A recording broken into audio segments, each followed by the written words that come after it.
Hello दोस्तों, welcome आजीवालम classes. आप लोग इस चैनल को ज़्यादा से ज़्यादा सब्सक्राइब कीजिए और इस वीडियो को शेयर कीजिए। चैनल नेम है आजीवालम क्लासेस। इस चैनल को आप लोग सब्सक्राइब कीजिए। जो यहाँ पे चैनल दिख रहा है इसको आप लोग ज़्यादा से ज़्यादा सब्सक्राइब कीजिए और सपोर्ट कीजिए। आज हम लोग देखने वाले हैं सब्जेक्ट मैथ। क्लास जो है 8 के लिए है, बिल्कुल जैक बोर्ड हिंदी मीडियम के बच्चों के लिए है। और जो यहाँ पे आप क्वेश्चन करने वाले हैं आज, वो 2026 का जो सेशन है, 25 और 26 का जो सेशन हो रहा है उसमें आपका ज़रूर आएगा। तो आपका मॉडल टेस्ट पेपर नहीं है। अगर आप लोग 1 चैप्टर और 2 चैप्टर कंप्लीट कर चुके होंगे तो उन बच्चों के लिए है ये MCQ के रूप में। हमको बोलने से पहले आप लोग जवाब खुद से दीजिएगा, आंसर को देख करके नहीं देना है, अपने आप से जवाब देना है और पूछना है कि ये सवाल आपको आता है कि नहीं आता है। उसके बाद हम आप लोगों को बताएंगे कि ये सवाल आता है कि नहीं आता है, ठीक है। उसके बाद चलिए अब हम लोग क्वेश्चन पर चलते हैं। इससे पहले आप लोग चैनल पर नए होंगे तो चैनल को सब्सक्राइब कर दीजिए और दोस्तों को शेयर कर दीजिए, ताकि अच्छे ढंग से प्रिपरेशन अभी से ही चालू रहेगा तो आगे चल करके एक अच्छा अथी हो सकता है, ठीक है, स्कोर हासिल हो सकता है। ओके, अभी मैथ के लाए हैं। अगर और कुछ के चाहिए, जैसे में साइंस, भूगोल वगैरह जो भी चीज़ का चाहिए उस चीज़ का कमेंट में बता दीजिएगा और कमेंट में जवाब देते चलिएगा। आप लोगों के सवाल कितने सही हुए हैं? टोटल 18 क्वेश्चंस का नंबर 18 है। टोटल 18 क्वेश्चन हम लोग देखने वाले हैं, ठीक है। चलिए चलते हैं क्वेश्चन पर। चैनल पर नए होंगे तो चैनल को सब्सक्राइब कर दीजिए। सब्जेक्ट मैथ पहला है चैप्टर नंबर 1 परिमेय संख्या। आप लोग पढ़ चुके होंगे परिमेय संख्या, ठीक है। ये परिमेय संख्या के बारे में दिया गया है और हम लोग परिमेय संख्या को देखेंगे अच्छे ढंग से और जानेंगे भी, ठीक है। परिमेय संख्या, अब देखिए क्या कर रहा है, कह क्या रहा है।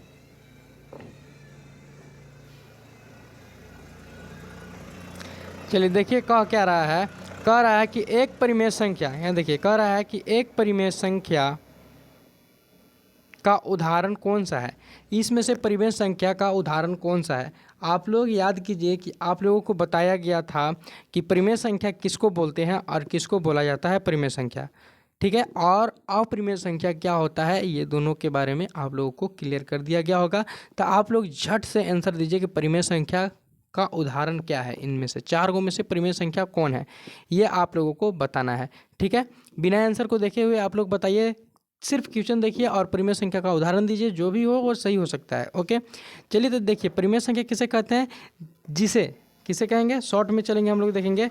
जिसे क्लास में आप लोग पढ़ चुके हैं, जिसे P/Q के रूप में, किस रूप में, P/Q के रूप में लिखा जाता हो। क्या किया जाता हो, लिखा जाता हो, ठीक है। जिसे P/Q के रूप में लिखा जाता हो और Q = नोट जीरो हो, उसी को हम लोग क्या कहते हैं, परिमेय संख्या कहते हैं। अब Q = नोट जीरो, P एक कोई भी संख्या है और Q भी कोई संख्या है। P को हम लोग कहते हैं अंश, P को हम लोग कहते हैं अंश, और सॉरी P ऊपर है।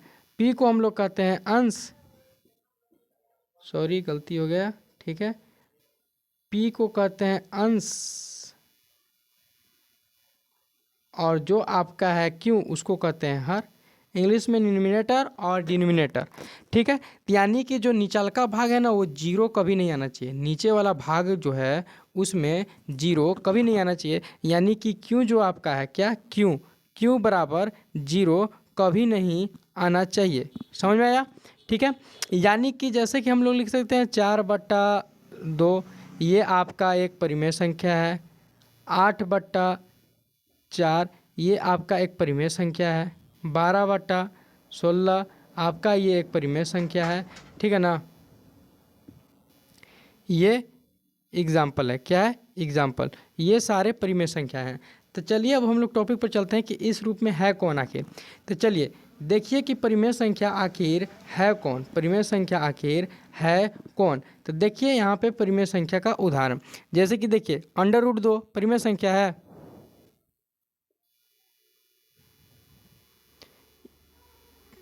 यहाँ देखिए जो आपका है परिमेय संख्या वो कौन है, ऑप्शन नंबर B है। कौन है, ऑप्शन नंबर B। अब ऑप्शन नंबर B परिमेय संख्या क्यों है, तो इसको आप चलिए हल करते हैं, देखते हैं कि परिमेय संख्या आखिर वो है क्यों, परिमेय संख्या आखिर वो है क्यों। ठीक ना, बी परिमेय संख्या आखिर क्यों है इसके बारे में हम लोग जानेंगे। कौन है बी? बी कितना है? 5/7। देखिए जीरो क्यों के बराबर जीरो नहीं है और ये 5 है, यानी कि ये पी बाई क्यू के रूप में है, तो इसको हम लोग कहेंगे। और बाकी जो आपको दिखा रहा है √2 वो अपरिमेय संख्या है, पाई एक अपरिमेय संख्या है, √2 √3 भी एक अपरिमेय संख्या है। ओके ना, तो ये सारे अपरिमेय संख्याएं होते हैं। ठीक है, तो इसके बारे में आप लोग समझ लिए। 2 सवाल इससे हुआ, एक परिमेय संख्या एक अपरिमेय संख्या, ये तीनों अपरिमेय संख्या है, जो सही वो परिमेय संख्या है। तो ये सवाल क्लियर हुआ। अब अगला चलिए देखते हैं अगला क्वेश्चन, उससे हमको से पहले आप लोग आंसर दीजिएगा। परिमेय संख्या को कैसे लिखा जाता है? परिमेय संख्या को हम लोग कैसे लिख सकते हैं? पी बाई क्यू के रूप में, जहाँ Q equal to not zero, ये सही है, अभी तुरंत बताएं, गौर कीजिए। या फिर पी बाई क्यू के रूप में, जहाँ पी जो है पी बराबर जीरो हो, या क्यू इक्वल टू मतलब पी गुने क्यू के रूप में हो, या केवल पूर्णांक के रूप में हो। तो ये जो है ऑप्शन नंबर ए सही है। अब ऑप्शन नंबर ए क्यों सही है ये आप लोग जानते हैं। ऑप्शन नंबर ए क्या है? सही है, ऑप्शन नंबर ए। यानी कि अभी तुरंत हम बताएं, क्या किए, अभी तुरंत हम बताएं कि आंसर क्या होगा। तो आंसर आप लोगों का होगा कि पी बाई क्यू के रूप में क्या किया जाता है? पी बाई क्यू के रूप में लिखा जाता है। पी बाई क्यू के रूप में क्या किया जाता है? तो पी बाई क्यू के रूप में लिखा जाता है। यहाँ देखिए, यहाँ अभी तुरंत बताया, सिर्फ पी बाई क्यू के रूप में लिखा जाता है, उसी को Q equal to not zero, यानी कि पी बाई क्यू के रूप में लिखा जाएगा, जहाँ क्यू जीरो के बराबर नहीं होगा, उसी को तो हम लोग परिमेय संख्या कहेंगे, और उसी के रूप में हम लोग परिमेय संख्या को लिखते हैं। चलिए ये क्लियर हुआ होगा। अब अगला सवाल पर चलते हैं हम लोग। ठीक है, फिर से देखिए, क्लास ये सेशन चल रहा है क्लास 8 के बच्चे के लिए, जो सब्जेक्ट मैथ है, चैप्टर 1 और 2 का एमसीक्यू कर रहे हैं। हम लोग पढ़ चुके हैं 1 और 2 इसके लिए। और चैनल पर अगर नए होंगे तो आजीवालम क्लासेस को सब्सक्राइब कीजिए। और ये जो बोर्ड जैक बोर्ड के लिए टोटली है, ये जैक बोर्ड में जितना सवाल बताया जा रहा है इसमें से 100% आएगा। ठीक है, चलिए अब आगे चलते हैं। अगला आप लोगों को कहा जा रहा है, अगला बोल रहा है कि शून्य यानी कि जीरो एक परिमेय संख्या है। ये क्लास में क्लियर हुआ है कि शून्य एक परिमेय संख्या है। तो ये बताइए कि क्या शून्य एक परिमेय संख्या है, यस या नो? देखिए, इसे किसी भी संख्या से विभाजित किया जा सकता है, ये सही है, या इसे पी बाई क्यू के रूप में लिखा जा सकता है, जहाँ पी बराबर जीरो और Q equal to not zero हो, या यहाँ पूर्णांक है, या दशमलव के रूप में लिखा जा सकता है। आप लोग के अभी तुरंत बताएं, आप लोग अगर ध्यान दिए होंगे, आप लोग अगर देखे होंगे, तभी तुरंत क्लियर हुआ है आप लोगों को। ऑप्शन नंबर कौन सही है? ऑप्शन नंबर बी सही है। कौन ऑप्शन नंबर सी बी सही है? कौन ऑप्शन सी है? बी। बी ऑप्शन क्या है? सही है। बी ऑप्शन क्या है? सही। बी ऑप्शन सही, बी। समझे ना? अब बी क्यों है वो भी बता दे रहे हैं, टेंशन मत लीजिए। बी क्यों सही है ये भी बता दे रहे हैं, क्योंकि जो जीरो है ना उसको हम लोग पी बाई क्यू के रूप में लिख सकते हैं, यानी कि पी बराबर तो हम लोग जीरो को लिख सकते हैं, लेकिन जो क्यू बराबर है उसमें जीरो को नहीं लिख सकते हैं, ये शर्त है। जैसे कि ऊपर हम लोग जीरो लिख सकते हैं और नीचे 4, ये परिमेय संख्या को दर्शाएगा, लेकिन ऊपर 4 और नीचे 0 लिखेंगे तो ये परिमेय संख्या को नहीं दर्शाएगा। समझ में है ना? यहाँ तक क्लियर है। चलिए अब चौथा नंबर के सवाल देखते हैं। किसी भी संख्या क्या कर रहा है? किसी भी संख्या को उसके व्युत्क्रम से गुना करने पर परिणाम होगा, यानी कि कोई भी संख्या ले लिए उसको व्युत्क्रम से गुना किए तो उसका परिणाम क्या होगा? तो मान लीजिए सपोज डेट एग्जाम्पल के तौर पर अगर हम लोग 4 लिए हैं, कितना लिए हैं? 4 मेरे पास संख्या है, इसको व्युत्क्रम कर दिए, ये 4 है, इसके नीचे कुछ नहीं है तो 1 है। अब इसको व्युत्क्रम कर दिए और इसी संख्या से गुना कर दिए तो ऊपर 1 आ जाएगा, नीचे 4 आ जाएगा, यानी कि ये से ये कट गया तो 1 आ जाएगा, और 1 की ऑलरेडी है, 1 गुने 1 करेंगे तो 1 आंसर आएगा। कितना आएगा? 1 आंसर। अगर ये एग्जाम्पल से नहीं क्लियर हुआ होगा तो मान लीजिए कि 2/3 है। कितना है? 2/3। अब इसको व्युत्क्रम कर रहे हैं और इसी से गुना करा रहे हैं। व्युत्क्रम मतलब होता है उल्टा कर देना। क्या कर देना? उल्टा। नीचे वाला ऊपर, ऊपर वाला नीचे, यानी कि हर अंश में चला जाएगा, अंश हर में आ जाएगा, तो नीचे वाला जो है ऊपर चला जाएगा और ऊपर वाला जो है नीचे आ जाएगा। ये 2 से ये 2 कट गया, ये 3 से ये 3 कट गया, आंसर 1 आ गया। इसी की वजह से ऑप्शन नंबर बी सही है, यानी कि 1 आंसर होगा इसका। समझ में आया ना? कौन आंसर सही है? Option number A. इसी की वजह से इस टाइप के अगर सवाल पूछ दे तो बार बार तो आप लोगों को 1000 बार आंसर सही देना होगा, ठीक है। तो इस तरीका के ये भी क्लियर हुआ होगा। 2 एग्जाम्पल दिए हैं, अगर नहीं समझ में आया होगा तो थोड़ा सा बैक कीजिए वीडियो को, उसके बाद समझिए, ठीक है। और ऑप्शन सारा लिखते चलिएगा, पॉज करके वीडियो को रोक करके, ठीक। अगर नहीं समझ में आया होगा तो कमेंट कीजिए, इसको फिर से बता दिया जाएगा, ओके। चलिए अब अगला सवाल। अगला सवाल कह रहा है कि -3/4 का व्युत्क्रम होगा। व्युत्क्रम योग का बोलता तो इसमें साइन चेंज होता, लेकिन केवल व्युत्क्रम बोला है तो इसमें टोटली चेंज हो जाएगा। कहने का मतलब जैसे कि यहाँ दिया है -3/4, तो ये जस्ट उल्टा हो जाएगा। ये वाला यहाँ चला जाएगा और ये वाला यहाँ आ जाएगा, माइनस वहीं पे रहेगा, तो -4/3 हो जाएगा। ये आपका आंसर बन जाएगा। समझ में है ना। व्युत्क्रम का मतलब यही कि जो सामने वाला संख्या है जस्ट उसका उल्टा कर देना है, सामने वाला संख्या को उल्टा। ऑप्शन नंबर ए सही है, इसमें ऑप्शन नंबर ए सही है। आप लोग कमेंट कीजिए झट झट वीडियो को रोक करके, ऑप्शन नंबर ए सही है, ठीक है। ऑप्शन नंबर ए सही है। समझ में आया कि क्यों ये होता है, व्युत्क्रम में उल्टा हो जाता है। अब अगला है परिमेय संख्याओं का जोड़ संक्रियात्मक होता है क्योंकि परिमेय संख्या का जो जोड़ है संक्रियात्मक होता है क्योंकि। देखिए ऑप्शन नंबर 1 है जोड़ का उत्तर हमेशा समान होता है। ऑप्शन नंबर 2 है जोड़ के उत्तर में q बराबर 0 होता है। ऑप्शन नंबर 3 है दो परिमेय संख्याओं का जोड़ भी एक परिमेय संख्या होता है, इसका व्युत्क्रम समान होता है। अब देखिए हम जोड़ रहे हैं तो इसका जब मान के चलिए सपोज डेट ले लीजिए, एक एग्जाम्पल ले लेते हैं स्लाइड में, ठीक है। का पहला क्या कह रहा है, पहला कह रहा है कि जोड़ का उत्तर हमेशा समान होता है। क्या कह रहा है, जोड़ का उत्तर जो है क्या हमेशा समान होता है। तो एक के लिए देखिएगा कैसे गलत है, तो पहला गलत कैसे है, जो जोड़ के लिए हमेशा उत्तर समान थोड़ी ना होगा। इसको और इसको हम लोग जोड़ दिए तो इसमें आ गया हम लोगों को 6/3 ये आ गया। तो अब अगले बार अगर यहाँ कर दिए 4 तो यहाँ आ जाएगा, और यहाँ 4 कर दिए यहाँ आ जाएगा आपकी 6/4 आ जाएगा। तो इस रूप से ये कैसे सेम हुआ, नहीं सेम हुआ, यानी कि पहला गलत हो गया थ्योरी।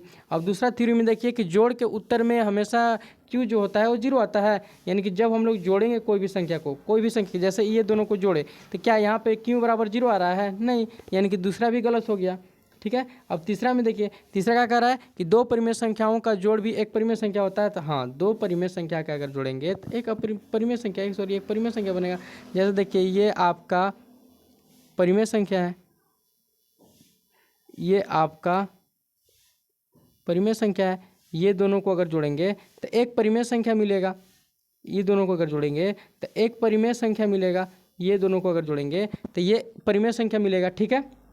समझ में है ना। तो इसमें कौन ऑप्शन सही हो गया, तो ऑप्शन नंबर सी सही हो गया। ऑप्शन नंबर कौन सही है, ऑप्शन नंबर सी सही है, ऑप्शन सी सही है। क्वेश्चन नंबर 6 का ऑप्शन सी सही है, ठीक है। अब चलिए आगे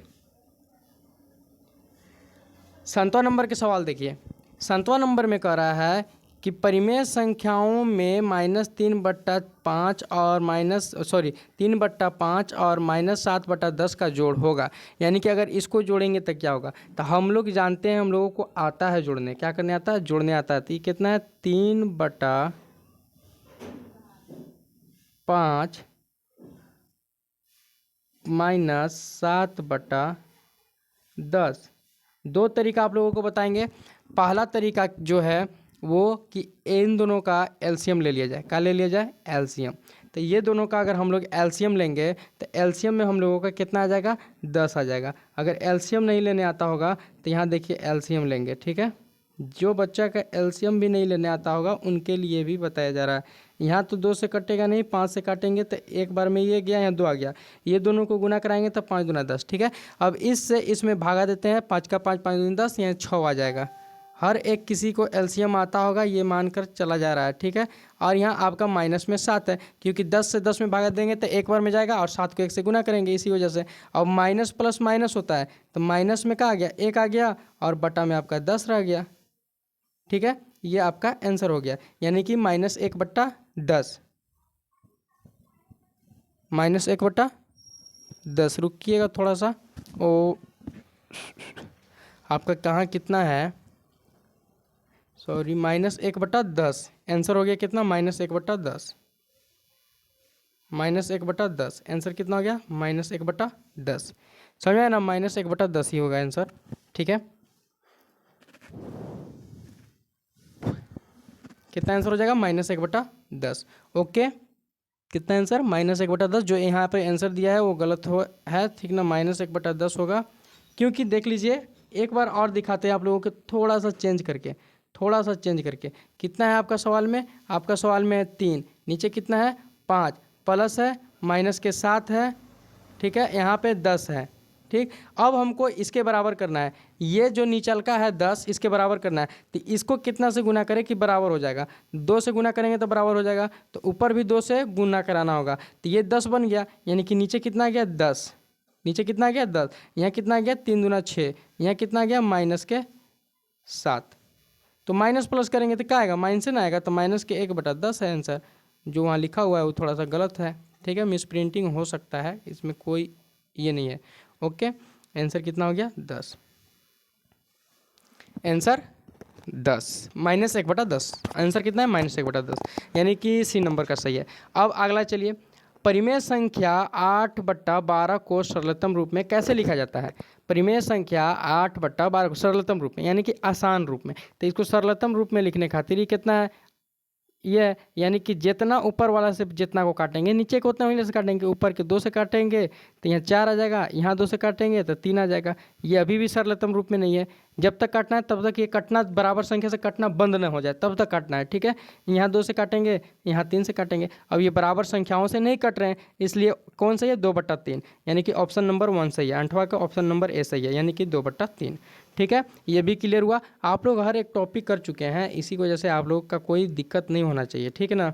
अब चलिए अगला है, किस यहाँ से दूसरा चैप्टर का जो सवाल होता है वो चालू हो गया।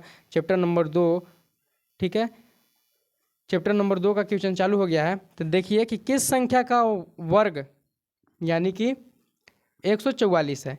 अगर आप लोगों को डायरेक्ट 1 से 20 तक 30 तक याद होना चाहिए वर्ग, अगर नहीं याद है तो आपको कुछ नहीं करना है, आपको इस तरीक़ा से लिख लेना है। जिसका वर्ग निकालने के लिए कहेगा, यानी कि वो अंडर रूट में होता है, उसको जिसका कह दिया वर्ग निकालने के लिए उसको लिख लीजिएगा और उसका एलसीएम ले लीजिएगा। क्या ले लीजिएगा? एलसीएम। अब इसका हम लोग वर्ग निकालने के लिए बोला है तो इसका क्या करेंगे? हम लोग एलसीएम ले लेंगे।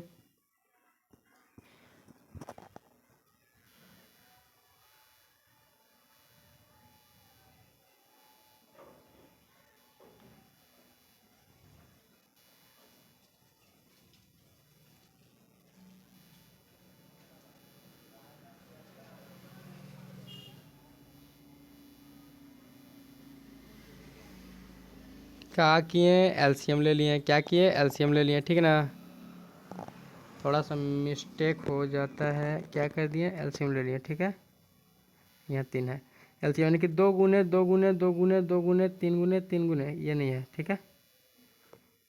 अब इसका अंडर रूट में जाएगा। क्यों अंडर रूट में जाएगा? क्योंकि इसका वर्गमूल निकालने के लिए कहा है। तो 2 का एगो 2 जोड़ुआ, 2 का एगो 2 और एगो 3। आप लोग के बताए थे कि 2 को 2 था, यानी कि 2 स्क्वायर स्क्वायर, यहाँ देखिए स्क्वायर 3 का। अब बताइए कि 2 का एगो है 2 को, फिर 2 का एगो है 2 को, यानी 3 का एगो है 2 को, टोटल 2 4 को है। तो यहाँ देखिए आ गया, ये जो है पावर उससे कट गया ये रूट, ये पावर से ये रूट, ये पावर से ये रूट कट गया। 2 का 2 दूनी 4, 4 का 4, 4 दूनी 8, 4 2 का 2 4, 4 का 4, 4 4 3 12, यानी कि किसका वर्गमूल है? 12 का। यानी कि 12 का वर्गमूल किसका है बाबू? 12 का है। वर्गमूल किसका है? 12 का। तो ऑप्शन नंबर बी सही है, ठीक है। ऑप्शन नंबर बी सही है, ऑप्शन नंबर बी सही है। आप लोग करके देख लीजिएगा, 12 गुने 12 कीजिएगा ना, 12 का स्क्वायर कीजिएगा ना, तब पर भी 144 आएगा, ठीक ना। आप लोग के क्लियर होगा यहाँ तक। अगला है 25 का वर्गमूल क्या है? अगला 25 का पूछा है वर्गमूल। वर्गमूल अंडर रूट में डालिए। जिसका वर्गमूल पूछा है उसको अंडर रूट में डालिए। तो 25 का वर्गमूल पूछा है तो 25 का अंडर रूट हो जाएगा। तो ये तो डायरेक्टली याद होना चाहिए, नहीं याद है इस बच्चे के लिए है। तो 5 से करेंगे, कितना से करेंगे? 5 से, इसलिए कि इधर से भी कटेगा नहीं। 5 25, 5 के पहाड़ा में 25 5 बार में आता है, फिर 5 से काटे 1 आ गया, यानी कि अंडर रूट में है 25 ना बाबू। कहाँ में? अंडर रूट में है ना 25। जब अंडर रूट में है 25 तो यहाँ कहाँ आ जाएगा बाबू? 5 गुने 5 आ जाएगा। कहाँ आ जाएगा? 5 गुने 5। ये 2 है तो एक रूट के मारने के काम करेगा बाबू, एक बच गया 5, यानी कि 5, यानी कि 5 का स्क्वायर करेंगे ना बाबू तो हम लोगों को 25 मिलेगा, ठीक है। 5 का स्क्वायर करेंगे तो कितना मिलेगा बाबू? 25। ये सही है बाबू, यही सही है। तो ऑप्शन इसमें कौन है बाबू? तो ऑप्शन नंबर बी सही है बाबू। ठीक है, ऑप्शन नंबर बी 5। अब चलिए अगला सवाल पर। अब अगला सवाल है बाबू 11, जो कह रहा 1 से 50 तक की संख्याओं में कितनी संख्याएं पूर्ण वर्ग है? पूर्ण वर्ग है। 1 से 50 तक की संख्याओं में कितनी संख्याएं पूर्ण वर्ग बनाता है, इसके बारे में बता रहा है। ठीक है, तो आप लोगों को पता है कि कौन कौन सी संख्याएं पूर्ण वर्ग बनाता है। 1 से 50 तक के संख्या पूर्ण वर्ग कौन कौन से बनाते हैं, ये आप लोगों को पता होगा ना। तो 7 हैं ऐसे। कितने हैं? 7। तो ये तो डायरेक्ट बता दिया गया। ठीक है, 1 2 3 4 5 6 7 8 9 10 11 12 13 14 15 16 17 18 19 20। समझ में आया? इस तरीके से होगा। यानी कि 2 ये है एक पूर्ण वर्ग, यानी कि एक गो संख्या यहाँ पे आपका नहीं है, नहीं है, नहीं है, इधर कहीं नहीं है, इधर कहीं नहीं है। 16 है, 2 गो संख्या। ठीक है, 16 है। ऐसे ही आपका चलते जाएगा चलते जाएगा, 7 गो इस तरीके से हो जाएगा। यानी कि आपका 2 हो गया, 2 दूना 4, यानी कि 1 ये हो गया, 4 हो गया, 4 चौका 16, 2 हो गया। और एक आपका इस तरीके से चलेगा। ये कितना पूर्ण वर्ग बना रहा है? यानी कि 4 भी बना रहा है, 16 भी बना रहा है। ठीक है, 25 भी बना रहा है। ठीक है, 36 भी बना रहा है। ठीक है, 7 49 भी बना रहा है। ठीक ठीक ना, ऐसी करके आपका बना रहा है। पूर्ण वर्ग संख्या 7 थे। कितने थे? 7 थे। अब का अगला कहा है कि अंडर रूट 144 का मान क्या होगा? तो अभी तुरंत अंडर रूट 144 का मान हटा करके देखे कितना होगा? तो 12 होगा। अभी तुरंत हटाए हैं, इसमें कोई शक नहीं है। 12 कितने? 12। तो ऑप्शन नंबर बी सही हो गया। किसका? 12वां का। ठीक है, अब चलिए आगे। अगला कह रहा है कि 121 का वर्गमूल क्या होगा? 121 का वर्गमूल, इसका 121 का वर्गमूल निकाल लीजिए। कितना होगा? ये कितने के पहाड़ा में आता है? तो ये 11 के पहाड़ा में आता है 121। यानी कि 11 बार में 121, 11 बार में 121, यानी कि कैसे? और फिर 11 बार में 121। तो यानी कि हम लोग 11 गुने 11 करेंगे। कितना करेंगे? 11 गुने 11, तो 121 आएगा। 1 1 प्लस, अरे मतलब गुना 1 1 जोड़ देंगे 1 2 1, 121 आ गया ना। तो किसका वर्गमूल है? 11 का। इस तरीके से निकाला जाता है। ठीक है, क्लियर होगा? आप लोग तेज बच्चे हैं, सब कुछ पढ़ाई करके आए होंगे, तो आप लोग खुद से बना रहे होंगे, हमको बनाने की कोई ज़रूरत भी नहीं होगा। ठीक है, अब 14वां के देखिए, 15 का स्क्वायर करा। तो 15 का स्क्वायर यानी कि आप लोग की याद करवा दिए। 15 का स्क्वायर कितना होता है? 15 का स्क्वायर यानी कि स्क्वायर, यानी कि स्क्वायर का मतलब कि 15 कई बार है? 2 बार है। 15 गुने 15। अब 15 गुने 15 करेंगे तो कितना आ जाएगा? 25, यानी कि 225। ठीक है, यानी कि ऑप्शन नंबर इसका बी सही है। कौन सी है ये? बी बी बी 14 का बी नंबर सही है। अब चलिए अगला 15वां नंबर का, किसी संख्या का वर्गमूल एक पूर्ण नहीं होता। यानी कि किस संख्या का वर्गमूल एक पूर्णांक नहीं है? पूर्णांक नहीं है। किस संख्या का वर्गमूल एक पूर्णांक नहीं है? पूर्णांक। ठीक ना, यानी कि हम लोग निकालेंगे 36 का तो 6 आ जाएगा, 7 आ जाएगा, 49 का, 64 का 8 आ जाएगा, 50 का कुछ नहीं होता है। तो यानी कि ये एक पूर्णांक नहीं आ रहा है। यानी ऑप्शन नंबर सी सही है। एकदम जाहिर सी बात है, ऐसी वाला भी निकलता है जो कहा 7 बताए थे आंसर कि 1 से 50 तक कितनी पूर्ण संख्या, इसी प्रकार से निकलेगा। ठीक है ना, यानी कि आपका उसमें हो जाता है 4 और 1 16, और एक आपका हो जाता है 25, और एक आपका हो जाता है 36, इसी तरीक़े से 49, इसी तरीक़े से करके बाकी सारे हो जाते हैं। ठीक है, अगला है किसी संख्या n का वर्ग कैसे निकाला जाता है? यानी कि n का वर्ग, n मान लीजिए n कोई नंबर है। ठीक है, तो n गुने n करेंगे तब ना कोई वर्ग निकलेगा। यानी कि मान लीजिए n 2 है, अब 2 का स्क्वायर निकालना, यानी कि 2 गुने 2 करेंगे तब ना स्क्वायर निकलेगा। 2 गुने 2 करेंगे तब ना 4 आएगा, तब ना स्क्वायर निकला। तो यही बात है, जिस भी नंबर को गुना करा रहे हैं उसी नंबर से अगर हम लोग गुना कराएंगे तब निकलेगा। भागा देने पर थोड़ी ना निकलता है। कोई अगर मान लीजिए कि 2 का स्क्वायर निकालना है तो 2 गुने 2 करें तो निकल गया 4, ये ऊपर वाला के हिसाब से 4 आ गया जो ऊपर वाला नंबर है। लेकिन अगर 3 का करना है तो यहाँ देखिए 3 तक कोई नंबर है, यहाँ 2 से गुना करा रहा था 6, ये थोड़ी ना स्क्वायर है, ये तो गलत ना है आपका, ये क्या है गलत है आपका, समझ में है ना। इसी n गुने n यानी 3 गुने 3 कराएंगे तब ना आएगा, तो इससे सारा चीज़ सही हो जाएगा, यानी कि ऑप्शन नंबर कौन सही है, बी सही है। ठीक है, अब अगला देखते हैं, लास्ट क्वेश्चन है ये।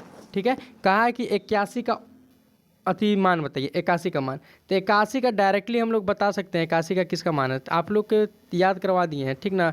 81 का मान क्या होता है, तो इसका आप लोग 2 तरीका है, एक एलसीएम लेकर के बता सकते हैं, एक डायरेक्ट बता सकते हैं कि कितना का स्क्वायर होता है। यानी कि जब हम लोग 9 गुने 9 करते हैं तो 9 9 कितना होता है, 81 होता है। तो ये अंडर रूट में है आपका, ठीक है, तो आपका ये भी अंडर रूट में आ जाएगा। ठीक है, तो 1 9 से 1 9 कट जाएगा, तो आपका 1 9 बच जाएगा, यानी कि किसका स्क्वायर का हो जाएगा, 9 का। तो ये हो जाएगा ऑप्शन नंबर सी सही। ठीक है, अगला है 64 का वर्गमूल। अब 64 का वर्गमूल निकालना है, तो जाहिर सी बात है इसका क्या करेंगे, 64 का वर्गमूल निकालना है तो इसका एलसीएम ले लेंगे। अब इसका 8 से ही डायरेक्ट हम लोग ले, 2 से भी कटेगा लेकिन डायरेक्ट 8 से ले लेते हैं। 8 से इसलिए कि जा रहा है 8 बार में 8 28 64, और फिर 8 बार में 1 आ गया, यानी कि 64 का जब हम लोग ये करेंगे तो आपका क्या बन जाएगा, यहाँ 8 गुने 8 हो जाएगा। क्या हो जाएगा, 8 गुने 8, 2 से भी जाएगा, कोई ये नहीं है, लेकिन हम लोग डायरेक्टली लेट नहीं करना चाह रहे हैं, ऐसे ही आधा घंटा हो गया। 8 गुने 8 करेंगे, क्या करेंगे 8 गुने 8, एक 8 से एक 8 खत्म हो जाएगा, कितना बच जाएगा 8 बच जाएगा, कितना बच जाएगा 8। तो ऑप्शन नंबर कौन सही हो जाएगा, सी सही हो जाएगा। कौन सही हो जाएगा, सी। ठीक है, चलिए यहाँ तक आप लोगों को समझ में आया होगा। तो इस चैनल को बाबू, इस चैनल को क्या कीजिएगा, आप लोग ज़्यादा से ज़्यादा सपोर्ट कीजिए, और चैनल आजीव आलम क्लासेस को सब्सक्राइब कर लीजिए, ताकि इसी तरीक़ा के वीडियो साइंस में हो चाहे कोई भी सब्जेक्ट में हो, मैसेज कीजिए, वही सब्जेक्ट में आप लोगों को MCQ मिल जाएगा। इसलिए कि बोर्ड एग्जाम में आपका थ्योरी नहीं पूछा जाएगा 8 क्लास का, झारखंड बोर्ड में सिर्फ और सिर्फ आपका MCQ आएगा। तो आप लोग तो थ्योरी पढ़ ही रहे हैं, आप लोग तो क्वेश्चंस लॉन्ग लॉन्ग कर ही रहे हैं, वो भी करना ज़रूरी है, इसलिए कि आपका जो माइंड सेट होता है, सोचने का तरीका होता है, वो बदल जाता है बड़ा बड़ा क्वेश्चन करने से। लेकिन आपका जो वो करने के चक्कर में ये नहीं कि जो आपको खास तौर पर करना चाहिए वो भूल जाए, ठीक ना। तो ये भी याद रखना है, वो भी याद रखना है। तो ये कवर करने के लिए आप लोग इसी तरीक़े से कवर कीजिए, और बाकी जो कवर हो रहा है सो हो रहा है। ठीक है, अगर किसी भी चैप्टर में समझ में नहीं आया हो तो इसी तरीक़े से अगर समझना हो तो फिर भी मैसेज कीजिए कि ये चैप्टर के इसी डायरेक्शन में इसी तरीक़े से बता दीजिए, केवल MCQ नहीं, थ्योरी भी इस चैप्टर का बता दीजिए, तो उस चैप्टर का थ्योरी भी बता दिया जाएगा। ठीक है, चलिए धन्यवाद, फिर मिलते हैं अगले लेक्चर में।